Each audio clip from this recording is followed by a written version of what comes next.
הוועד הישראלי שלא מעוניין בהופעות מכובדות אלא מחפש הישגים החליט לא מספיק.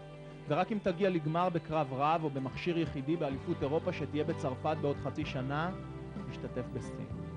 ורד אומרת שתשתתף, ואם לא בסין אז באנגליה ב-2012, ואם לא בשניהם, מה שבטוח לא יקרה, הרי שהיא ילדה, יש לה עוד חיים שלמים לפניה.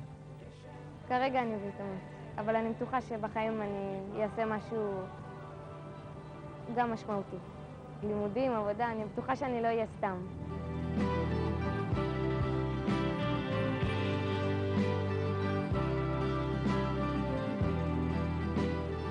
כבר לא סתם.